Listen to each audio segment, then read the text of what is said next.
We'll begin the drawing by drawing the horizon line. We're going to make the horizon line 5 inches down from the top of the paper. And this time we want the horizon line to extend all the way across the paper.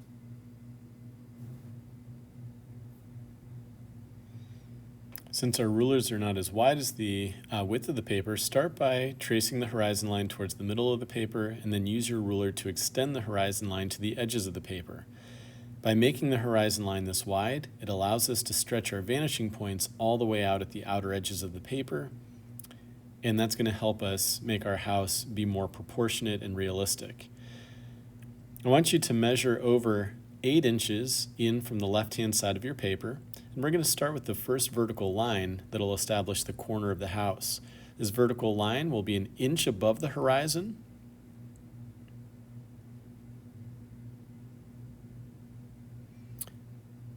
and about 1 inch below the horizon. So a 2-inch long line, 1 inch above the horizon, 1 inch below the horizon. Now we're going to extend out from that vertical line rather than beginning at, rather than extending back towards the vanishing point. We're going to do that from both vanishing points, because what we're looking at is an inner corner of 2 buildings coming together to form our house. Now again, our ruler is not long enough to reach all the way to the vanishing points, so after I've started my perspective lines, I can now line my ruler back up with those lines and extend them out further. Just like we've always done, we're going to now make a vertical line to create a corner, and then we'll take that back to the vanishing point.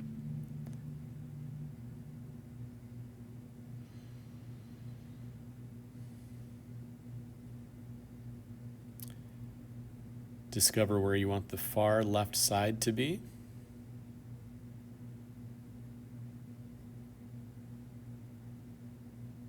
Now make a vertical line on the right-hand side of the building to connect those converging lines and connect it to the right vanishing point.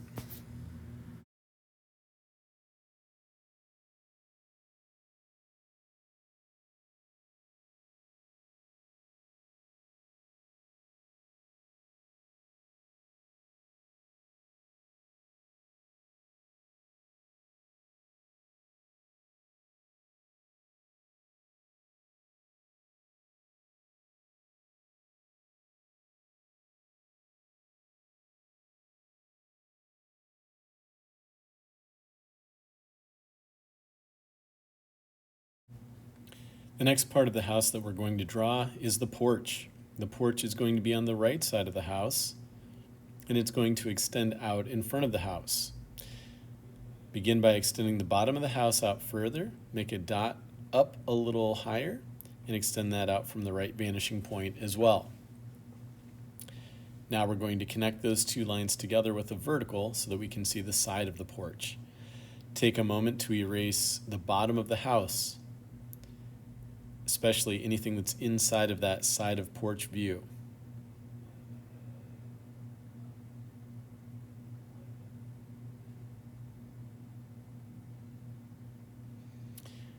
We're now going to connect the bottom corner of the porch to our left vanishing point, and we're going to drag this line over until we hit the house. We're going to drag the top corner over to the vanishing point. And now don't forget to connect the part where the porch connects to the house over to the left vanishing point as well, and we're going to stop at that intersection, that vertical line. Erase the part of the house that's covered up by the porch. And now we'll use a vertical line once we clean up our work a little bit here. Okay. We're actually going to go into that intersection of where the porch hits the corner of the house, connect that to the right vanishing point and drag forward, and then we'll finish our porch off with a vertical.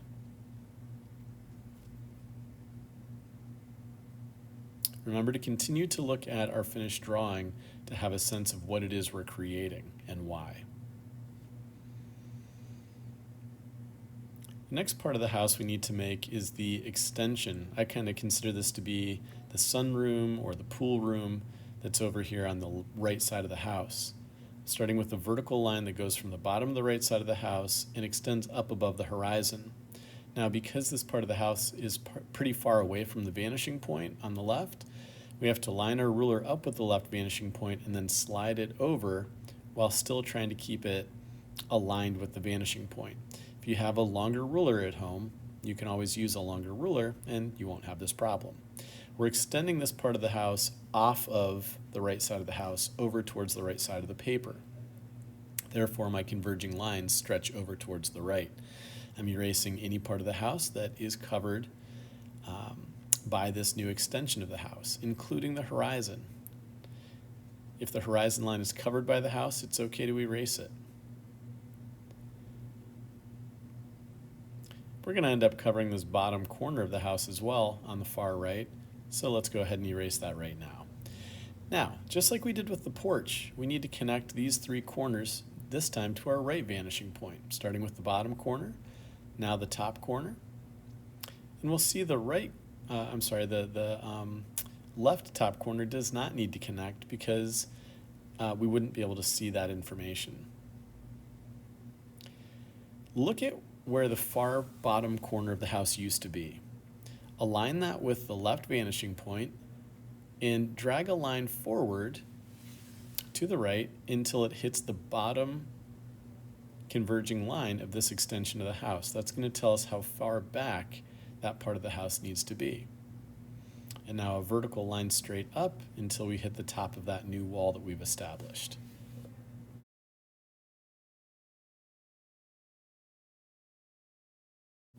I've gone ahead and erased the horizon line that sits behind my whole house.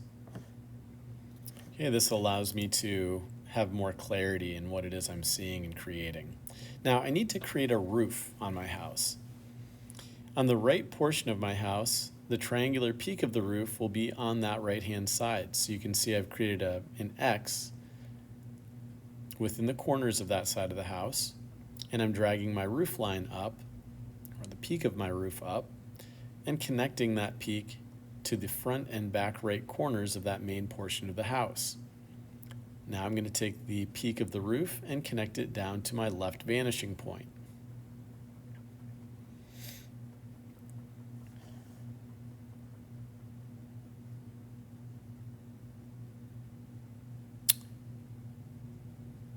To complete that part of the roof, I use the angle of the roof that would be parallel to this center part of the house, or the far end of the far left side of the roof, and I trace that angle.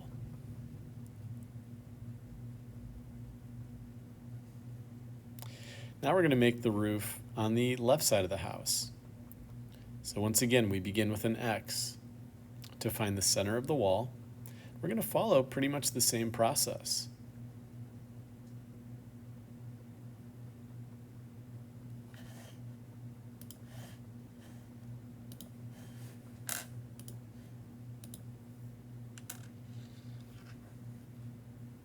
Now I've made this roof a little shorter so that it doesn't go above the main portion of my house, because this is going to end up being our garage.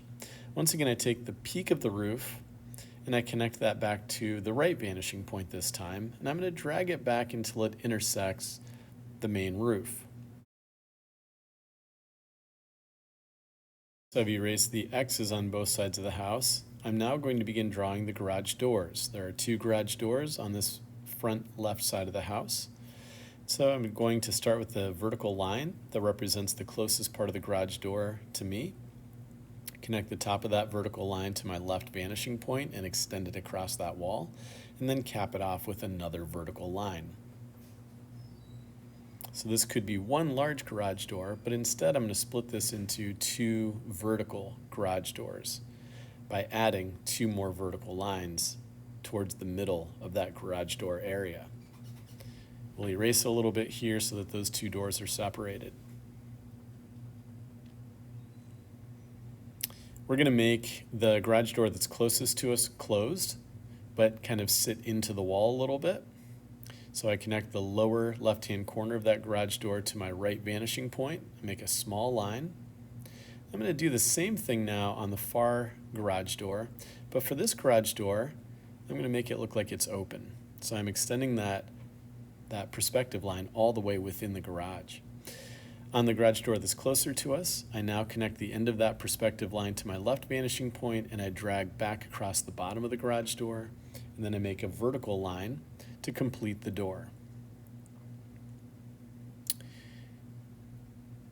I'm making dots here so that I can create the horizontal lines that would go across the garage door, allowing it to open. And all of these lines extend out from the left vanishing point.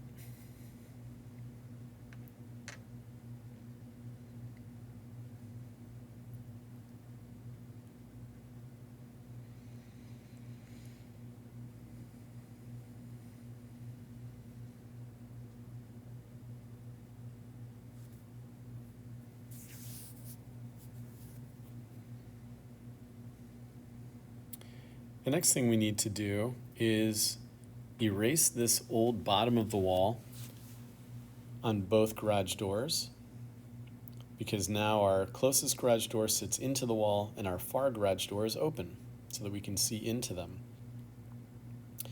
This will allow us to eventually add driveways coming out of those two garage doors. Before we create those driveways, let's take some time to make the pool.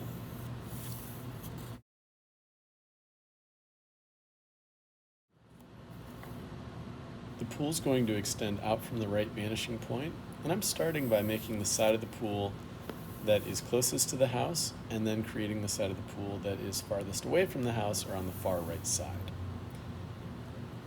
To create the front and back of the pool, I use the left vanishing point.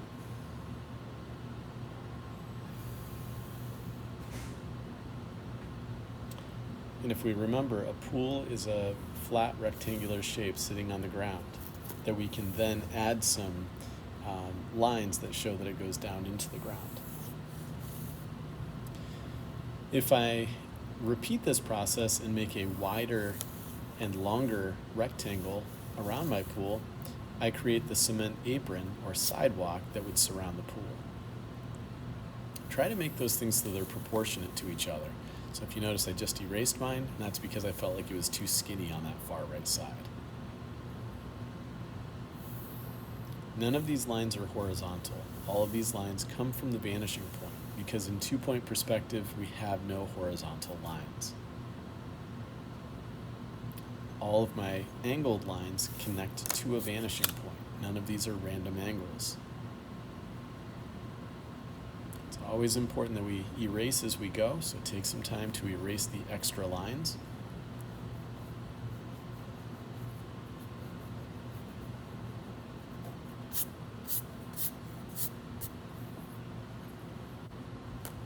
Okay, next we're going to go to the far back left corner and draw a vertical line straight down. It's a short vertical line, but that allows us to create an indicator that this pool goes down into the ground that'll allow it to have some water.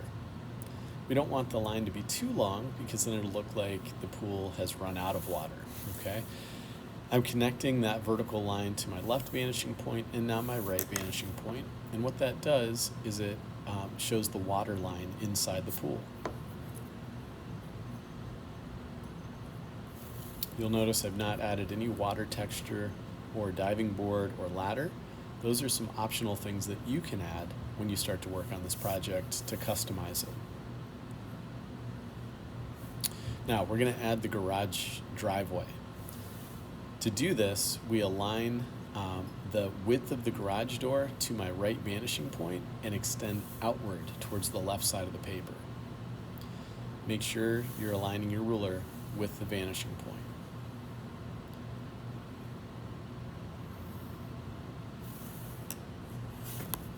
Now, if you decide at some point that you want this this driveway to turn or to angle left or right, you can do that. That's a good way to customize. With this detail, we end the tutorial part of this drawing. Good luck, take your time, check your perspective, make sure everything goes to vanishing points. You got this.